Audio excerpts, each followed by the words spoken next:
Bismillahirrahmanirrahim. Assalamualaikum warahmatullahi taala wabarakatuh. Nama saya Muhammad Naim Syawal bin Kamil, bernombor matrik 050227. InsyaAllah kumpulan kami akan membentangkan tajuk Al-Awlawiyat Bainal A'mal Al-Fardiyah wal Jama'iyah, yang bermaksud keutamaan antara hak individu dan hak masyarakat. Makna keutamaan antara hak individu dan hak masyarakat. Mula-mula sekali kita hendaklah tahu maksud sebenar daripada segi bahasa dan istilah. Okey, maksud masyarakat daripada sudut bahasa adalah sekumpulan manusia yang hidup bersama. Okey, maksud masyarakat dari sudut istilah pula ialah menerangkan kelompok sebilangan manusia yang tinggal bersama-sama dan saling berinteraksi sesama mereka. Boleh juga dikatakan masyarakat itu merupakan jaringan perhubungan antara pelbagai individu. Dari segi pelaksanaan, ia bermaksud sesuatu yang dibuat atau tidak dibuat oleh kumpulan-kumpulan orang itu. Ia merupakan subjek utama dalam pekajian sains sosial.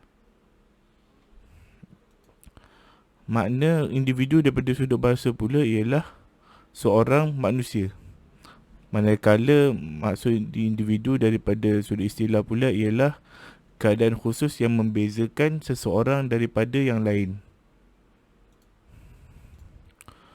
Di dalam kitab, tajuk ini diterangkan sebagai keutamaan hak masyarakat ke atas hak individu. Suatu kepentingan yang mesti kita berikan perhatian ialah kewajipan yang berkaitan dengan hak orang ramai yang harus kita dahulukan dahulu di atas kewajipan yang berkaitan dengan hak individu. Sesungguhnya, seorang individu tidak akan dapat mempertahankan dirinya tanpa orang ramai, dan dia juga tidak dapat hidup sendirian, kerana sesungguhnya manusia adalah makhluk yang memiliki kecenderungan untuk bermasyarakat, seperti yang dikatakan oleh para ilmuwan Islam terdahulu. Manusia adalah makhluk sosial sebagaimana yang dikatakan oleh ilmuwan moden.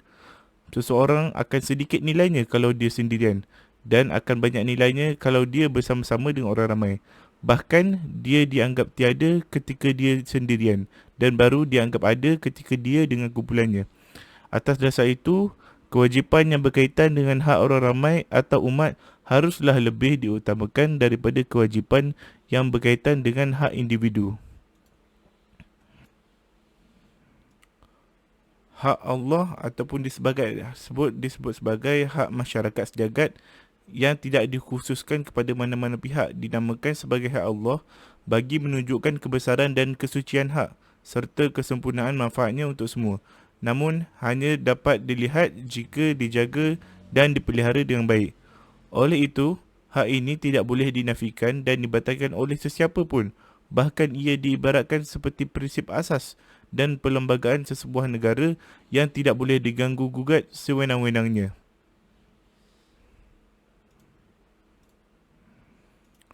Apabila kita memahami hak Allah adalah hak umum, maka hak individu berlawanan dengannya, iaitu hak yang khusus diberikan untuk maslahah ataupun kebaikan diri peribadi.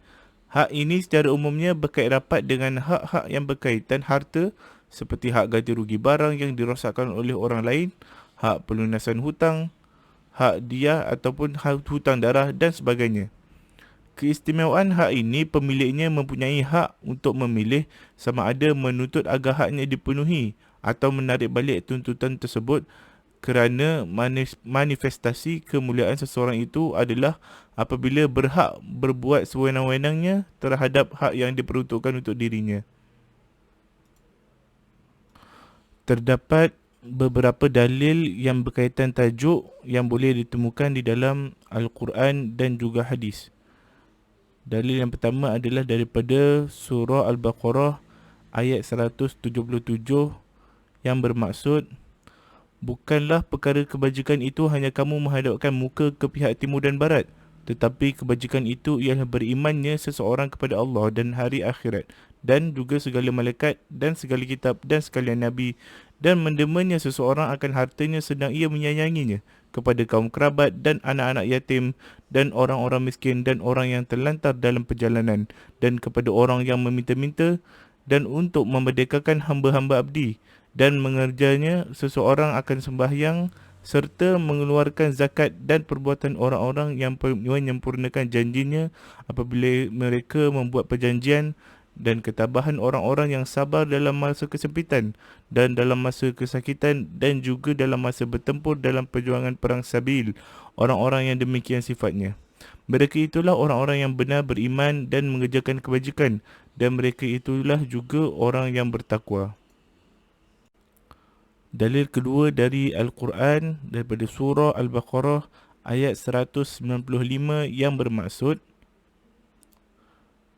dan belanjakanlah, yakni apa yang ada pada kamu kerana menegakkan agama Allah, dan janganlah kamu sengaja mencampakkan diri kamu ke dalam bahaya kebinasaan, dan baikilah dengan sebaik-baiknya segala usaha dan perbuatan kamu, kerana sesungguhnya Allah mengasihi orang-orang yang berusaha memperbaiki amalannya. Dalil ketiga daripada Al-Quran iaitu daripada surah At-Taubah ayat 38 hingga 39 yang bermaksud, wahai orang-orang yang beriman, mengapa kamu apabila dikatakan kepada kamu, pergilah beramai-ramai untuk berperang pada jalan Allah, kamu merasa keberatan dan suka tinggal menikmati kesenangan di tempat masing-masing? Adakah kamu lebih suka dengan kehidupan dunia daripada akhirat? Kesukaan kamu itu salah, kerana kesenangan hidup di dunia ini hanya sedikit berbanding dengan kesenangan hidup di akhirat kelak. Jika kamu tidak pergi beramai-ramai untuk berperang pada jalan Allah, yakni membela agamanya, Allah akan menyeksa kamu dengan azab seksa yang tidak terperi sakitnya, dan ia akan menggantikan kamu dengan kaum yang lain, dan kamu tidak akan dapat mendatangkan bahaya sedikit pun kepadanya. Dan ingatlah, Allah Maha Kuasa atas tiap-tiap sesuatu. Dalil berkaitan tajuk daripada hadis pula ialah yang pertama, yang bermaksud dari Abu Hurairah radhiyallahu anhu berkata, Rasulullah sallallahu alaihi wasallam telah bersabda, sungguh pasti semua hak akan dikembalikan pada yang berhak pada hari kiamat, hingga kambing yang tidak bertanduk diberi hak, yakni kesempatan membalas pada kambing yang bertanduk. Hadis riwayat Muslim. Dan daripada hadis yang kedua pula ialah yang bermaksud daripada Aisyah radhiyallahu anha berkata, Rasulullah sallallahu alaihi wasallam bersabda, siapa yang mengambil hak orang lain walau sejengkal tanah akan dikalungkan hingga 7 petala bumi. Hadis riwayat Bukhari dan Muslim. Dan hadis yang terakhir yang bermaksud, sesungguhnya tubuh badan kamu mempunyai hak ke atas kamu, Tuhan kamu juga mempunyai hak ke atas kamu, tetamu kamu juga mempunyai hak ke atas kamu, dan isteri kamu juga mempunyai hak ke atas kamu. Oleh itu, berikanlah bagi setiap yang mempunyai hak ke atas diri kamu itu akan haknya. Hadis riwayat Tirmizi. Sekian daripada saya. Assalamualaikum warahmatullahi taala wabarakatuh. Okey, baik. Bismillahirrahmanirrahim. Assalamualaikum warahmatullahi wabarakatuh. Ismi Muhammad Arif Fikri bin Abdul Razak 051233. Nantakil ila al-farqu baina al-haqqul jama'ah wal haqqul fardi. Haqqul jama'ah huwa al-haqqu min haythu al-lughah mas'uliyyah yajib an yumarisuha ba'da al-itraf 'ala al-akharin wa fil waqti nafsihi al-mujtama' yani majmu'ah من الناس المتحضرين. في هذا السياق فإن حقوق المجتمع هي الأشياء التي يشار إليها على أنها مسؤولية مجموعة لتحقيق هدف تطلبه الشريعة الإسلامية، ويكون حق الله تعبيرا عن حق الجماعة أو الأمة. Hal masyarakat adalah hak dari segi bahasa ialah tanggungjawab yang mesti dilaksanakan oleh beberapa pihak kepada pihak lain Sementara itu masyarakat bermaksud sekumpulan atau sekelompok manusia yang bertamadun. Dalam konteks ini, hak-hak masyarakat adalah perkara-perkara yang disebut sebagai tanggungjawab sesuatu pihak untuk mencapai tujuan yang lebih utama yang dikehendaki oleh undang-undang Islam yakni syarak. Hak Allah dipergunakan sebagai mewakili hak orang ramai atau umat. Wa haqqul fardi huwal haqqun من حيث اللغة مسؤولية يجب أن يمارسها بعد الإطراف على الآخرين حيث أن الفرد يعني أن الفرد الإنسان وحده في هذا السياق يمكن تعريف الحقوق الفردية على أنها مسؤولية يجب أن يقوم بها الفرد أفراد أو بأعداد صغيرة لتحقيق هدف معين لمصلحة العبادة مثلا. Maksudnya, hak dari segi bahasa ialah tanggungjawab yang perlu dilaksanakan oleh sesetengah pihak ke atas pihak yang lain. Manakala individu bermaksud orang perseorangan, manusia seorang diri. Dalam konteks ini, hak individu boleh diertikan sebagai tanggungjawab yang perlu dilaksanakan oleh perseorangan atau dalam bilangan yang sedikit bagi mencapai tujuan yang tertentu dengan tujuan untuk kemaslahatan beribadah sebagai contohnya. ثم المثال أو الأولية بين الأعمال الفردية والجماعية التعارض بين الجهات إذا كان فرض كفاية وبين بر الوالدين أي أن بر الوالدين مقدم كما ثبت من الأحاديث الصحيحة التي ذكرناها ولكن إذا كان الجهاد فرض عين كما إذا غزا الأعداء الكفار بلدا من بلد الإسلام ففرض على أهله كافة أن يهبوا للدفاع عن بلادهم فإذا عارض بعض الآباء أو الأمهات بمقتضى عواطفهم في اشتراك أبنائهم في هذا الجهاد الدفاعي فلا عبرة بمعارضتهم شرعا. Apabila terjadi sesebuah peperangan antara kewajipan berperang yang hukumnya fardu kifayah dengan berbakti kepada orang tua, maka berbakti kepada orang tua perlu didahulukan sebagaimana yang dijelaskan dalam hadis-hadis sahih. Namun apabila situasi peperangan berubah menjadi fardu ain kerana orang-orang kafir menyerang negeri orang-orang Islam, perang diwajibkan atas semua penduduk negara itu kerana alasan-alasan emosional, yakni menolak anaknya ikut serta dalam peperangan mempertahankan negara. Penolakan tersebut tidak diberikan oleh agama.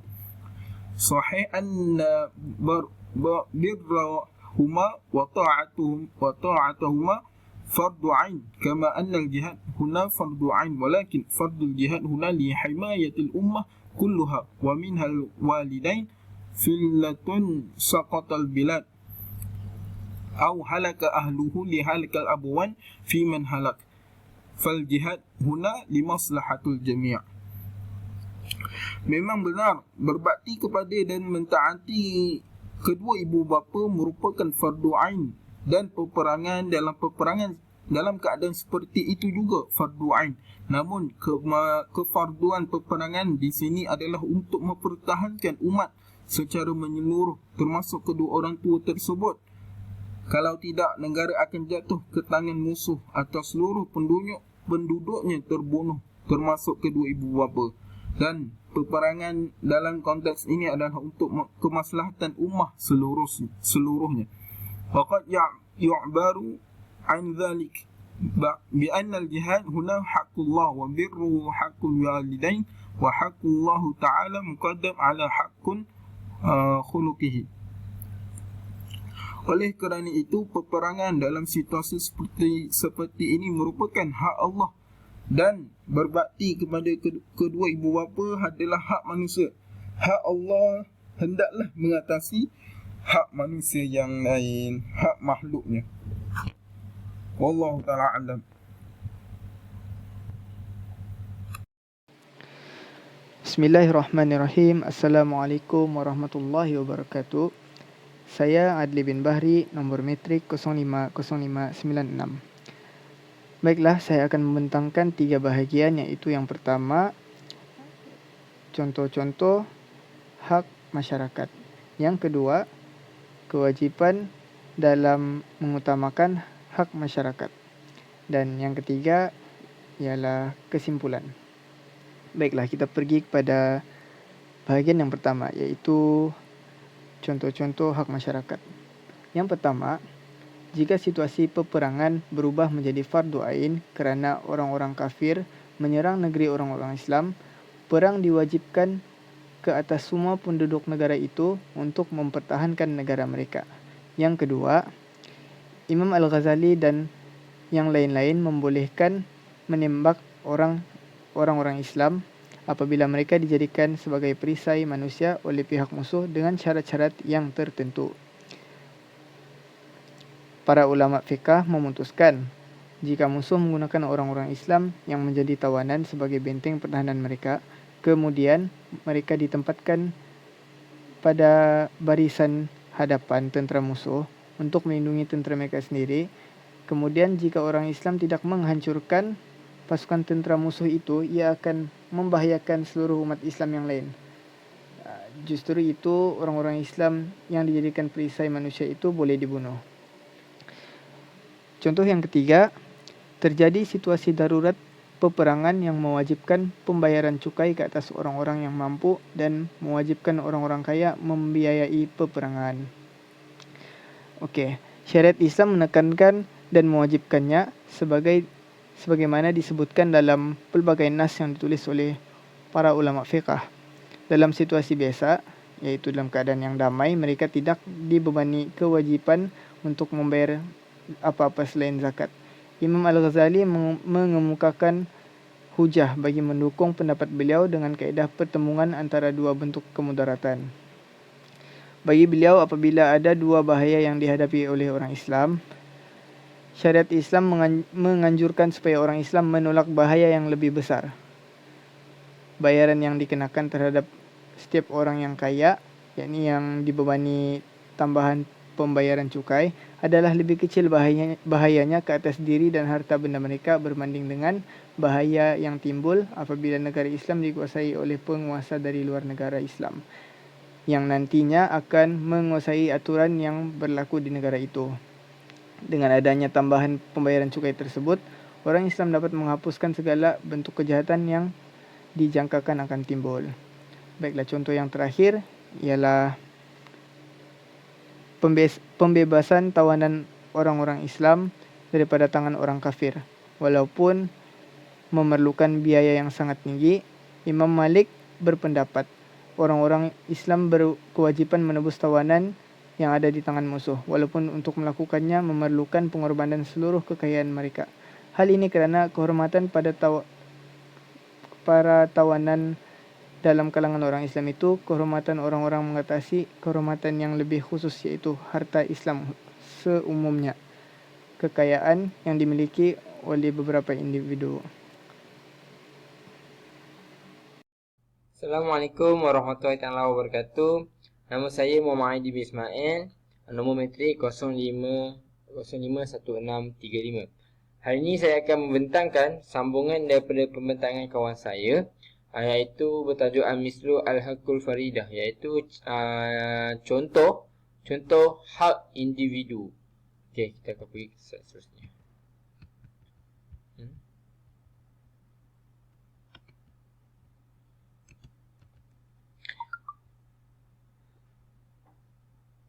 Okey, contoh-contoh hak individu. Yang pertama, hak individu adalah hak yang dimiliki individu terhadap negara.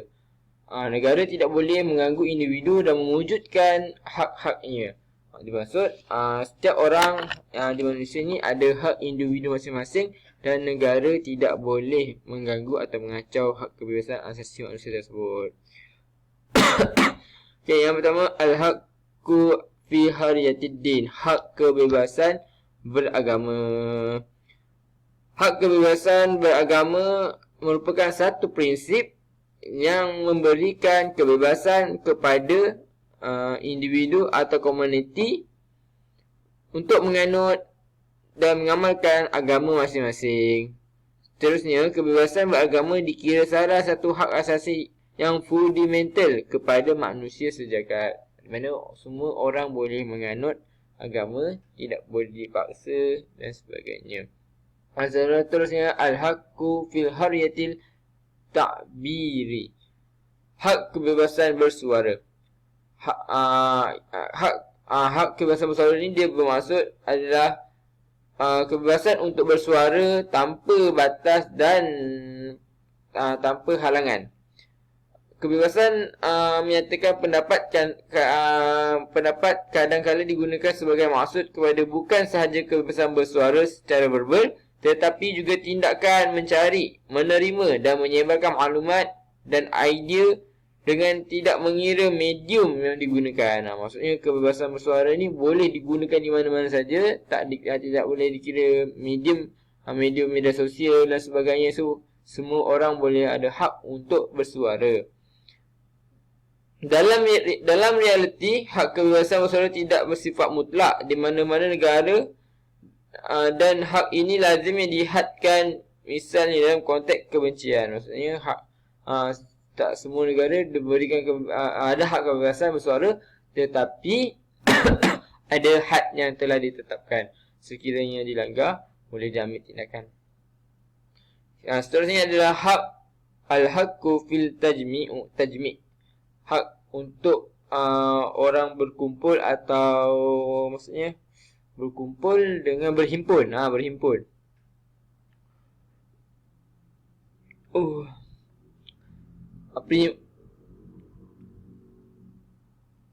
Walaupun rakyat secara teknikal menikmati hak untuk berhimpun, perhimpunan awam tertakluk kepada kelulusan polis. Walaupun dia berhak berhimpun, tapi kena ada kelulusan polis.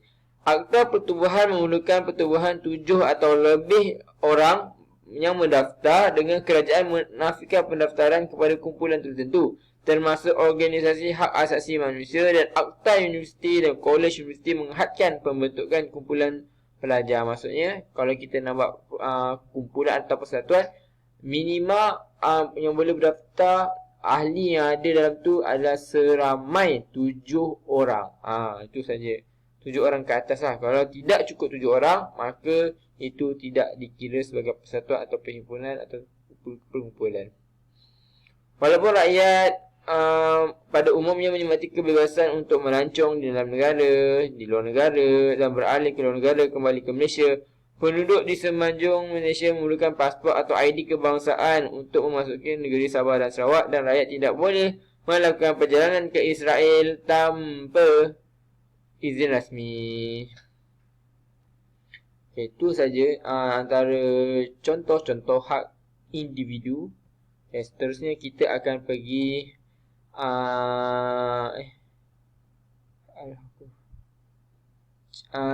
ciri-ciri hak hak masyarakat. Ciri-ciri hak masyarakat. Okey, yang pertama iaitu memelihara ketertiban dan keamanan bermasyarakat. Ketertiban dan keamanan di tengah masyarakat menjadi tanggungjawab setiap individu. Ketertiban dan keamanan di masyarakat dapat dilakukan dengan membuat aturan yang bisa dipahami dipatuhi oleh semua anggota masyarakat. Contoh, membuat jadual ronda malam yang dilakukan secara bergilir oleh anggota masyarakat. Jadual dan aturan jam ronda malam harus menjadikan tanggungjawab individu yang individu lah. Lepas tu sehingga dia haruskan dalam sana. Maksudnya setiap orang perlu ambil tanggungjawab inisiatif untuk menjaga keamanan. Kalau sebuah taman, sebuah macam kawasan perumahan, so kena ada kampung kan, so kita kena ada merasa tanggungjawab untuk meronda lah. Maksudnya ada orang yang menjaga kawasan tersebut. Sekiranya tidak mampu, kita upah berbakat lah dalam satu taman tu untuk upah pak guard, penjaga atau pengawal. Okay, poin yang seterusnya, meningkatkan rasa solidariti sesama masyarakat. Meski memiliki latar belakang yang berbeza, tujuan dan budaya antara bangsa dalam masyarakat sama. Dengan kepentingan yang sama di setiap warga, sebaiknya memperkuatkan hubungan antara bangsa dengan mengetepikan perbezaan yang ada. Kita sebagai orang berbidang kaum, kita kena asingkan rasa semangat asobiah. Di mana semangat asobiah tu kita rasa ni bangsa Cina, ni bangsa Melayu. So kita kena asingkan. Tu tak boleh. Sikap solidaritas, sikap yang benda tu tersebut akan membuatkan sikap asobiah tu akan membuatkan setiap warga menerima perbezaan yang ada kerana dapat saling bergaul dan memahami perbezaan yang berbeza. So kita kena campur masyarakat supaya kita tidak merasa diri kita ni berbeza daripada orang lain. Lepas tu seterusnya menghapuskan tindakan diskriminasi. Maksudnya kita kena hapuskan diskriminasi terhadap sebahagian harus dihindari, bahkan dihapus di setengah masyarakat kerana memiliki persamaan darjat sosial harus junjung tinggi. Antara individu tidak boleh mengabaikan darjat satu sama lain. Saling menghormati adalah sikap. Maksudnya kita kena saling menghormati antara bangsa yang lain. So kita kena sentiasa lah berbual, merapatkan hubungan dengan bangsa-bangsa lain. So ini menunjukkan satu nilai yang baik dalam sebuah kawasan atau sebuah penduduk. Bila kita tidak mengasingkan diri, bila kita bercampur, insya-Allah Islam pun tidak dipandang hina. Sekiranya kita ini, contoh terutama orang Islam, kita menjauhkan diri kita dengan bangsa-bangsa lain, ibarat macam Islam ini orang kata macam tidak ramah, orang kata tidak ramah, dan itu mengakibatkan Islam ini dipandang hina dan dipandang buruk. Itu sahaja dari saya. Assalamualaikum warahmatullahi wabarakatuh.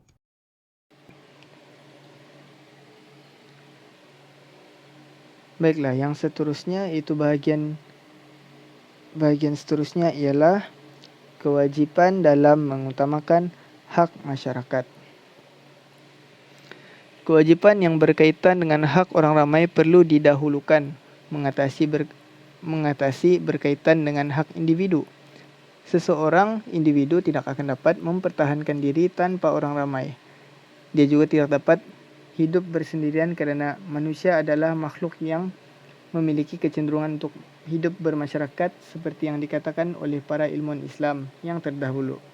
Manusia adalah makhluk sosial sebagaimana dikatakan oleh ilmuwan moden. Seseorang akan sedikit nilainya kalau bersendirian dan akan banyak nilainya kalau bersama-sama orang ramai. Bahkan dia dianggap tidak wujud ketika bersendirian dan dianggap ada ketika bersama dengan kumpulannya. Atas dasar itu, kewajipan berkaitan hak orang ramai atau umat perlu lebih mengutamakan daripada kewajipan yang berkaitan dengan hak individu. Oleh kerana itu, para ulama menetapkan apabila terjadi pertentangan antara kewajipan berperang yang hukumnya fardu kifayah dengan berbakti kepada orang tua, maka berbakti kepada orang tua itu perlu didahulukan sebagaimana yang dijelaskan oleh hadis-hadis sahih yang telah disebutkan di atas. Namun, apabila situasi peperangan berubah menjadi fardu ain kerana orang-orang kafir menyerang negeri orang-orang Islam, perang adalah diwajibkan ke atas semua penduduk di negara itu untuk mempertahankan negara mereka. Jika ada bapa atau ibu yang menolak dengan alasan-alasan emosional, iaitu menolak anaknya ikut serta dalam peperangan kerana takut akan nyawa anak mereka, maka penolakan tersebut adalah tidak dibenarkan oleh agama.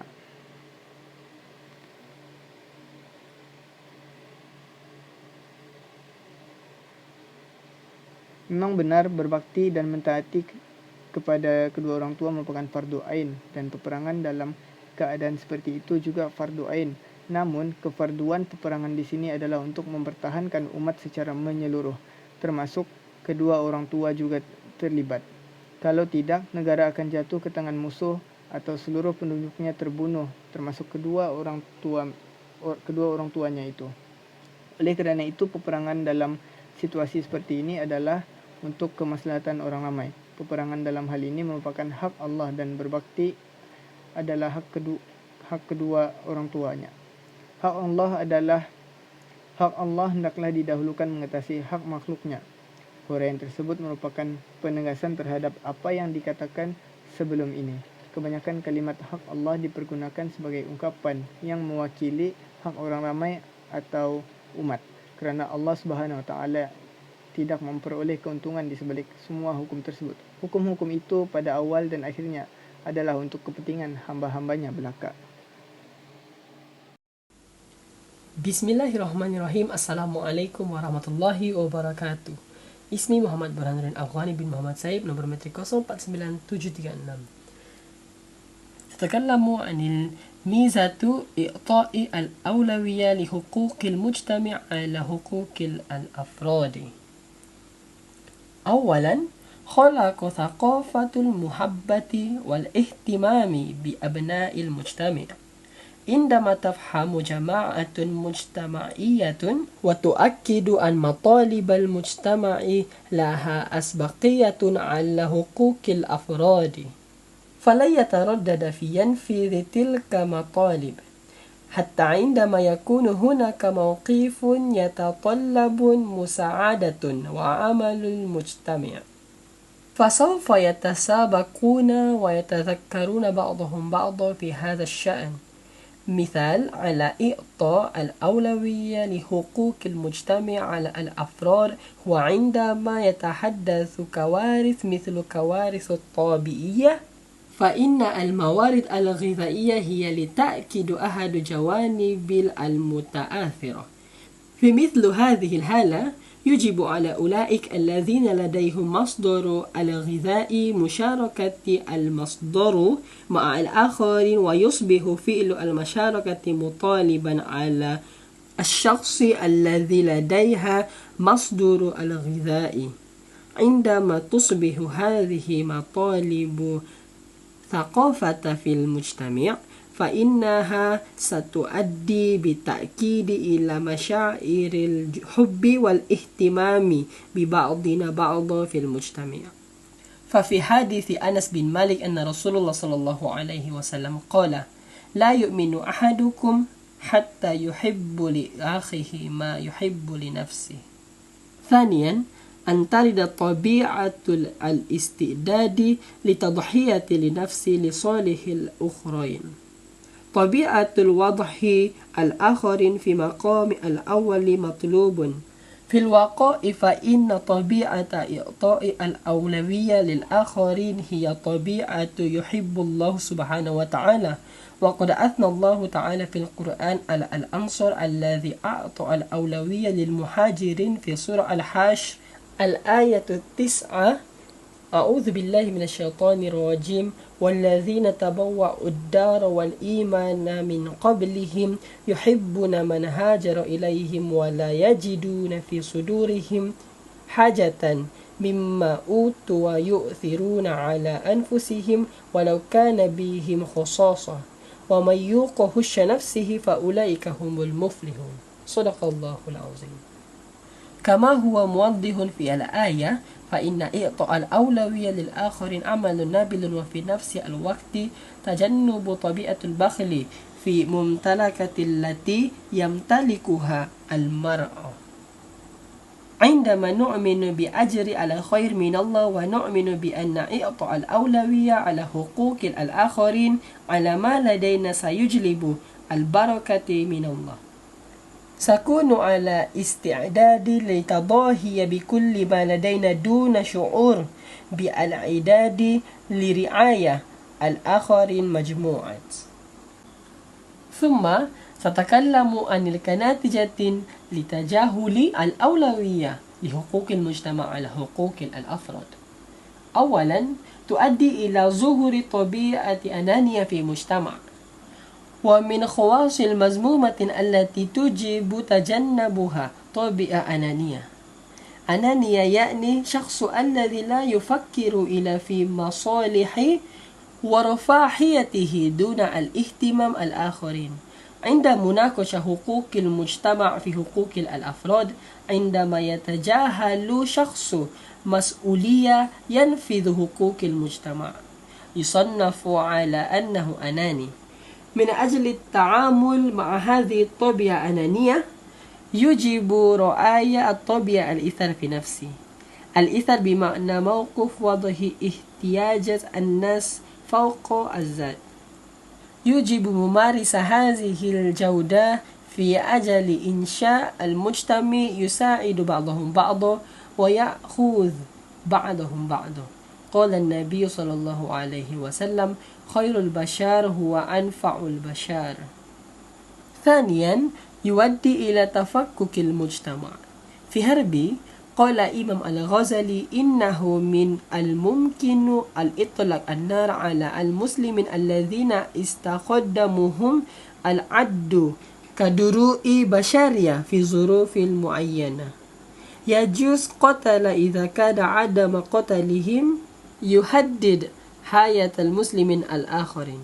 عند مواجهة مثل هذا الموقف إذا كان هناك الأفراد لا يفهمون ولا يلتزمون بإيداع إعطاء الأولوية لاحتياجات المجتمع على احتياجات حقوق الفردية فسوف تعتبر فعل قتل المسلمين محسن خطا وضد له، بمعنى آخرين تحدثوا خلافات ويؤدي إلى مشاجرة ومعارك مع بعضهم بعضا. ولكن إذا وضعنا حق المجتمع في حماية مقارنة بحق الأفراد في حماية فلن يكون هناك تناقض في إجرائه. Baiklah, di bahagian yang terakhir ini adalah bahagian kesimpulan. Kesimpulannya, kewajiban yang berkaitan dengan hak orang ramai perlu didahulukan mengatasi kewajiban yang berkaitan dengan hak individu. Seseorang individu tidak dapat mempertahankan diri tanpa orang ramai. Dia juga tidak dapat hidup sendirian kerana manusia adalah makhluk yang memiliki kecenderungan untuk hidup bermasyarakat seperti yang dikatakan oleh para ilmuwan Islam yang terdahulu.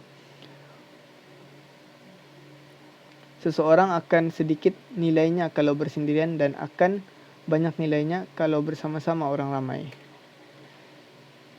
Islam dengan Al-Quran dan As-Sunnah Nabi-Nya telah menanam dalam jiwa orang-orang Islam semangat untuk hidup berjemaah melalui setiap hukum dan ajarannya. Dalam solat dianjurkan secara berjemaah, solat Jumaat dan solat hari raya. Ada azan dan ada masjid-masjid yang dibangunkan. Rasulullah SAW tidak memberikan keringanan kepada orang buta untuk solat di rumah selama dia masih dapat mendengar panggilan azan untuk melakukan solat. Baginda SAW pernah menyatakan hasrat hendak membakar rumah sekelompok orang Islam kerana mereka meninggalkan solat berjemaah. Sekian saja daripada kumpulan kami. Wabillahi taufiq wal hidayah. Wassalamualaikum warahmatullahi wabarakatuh.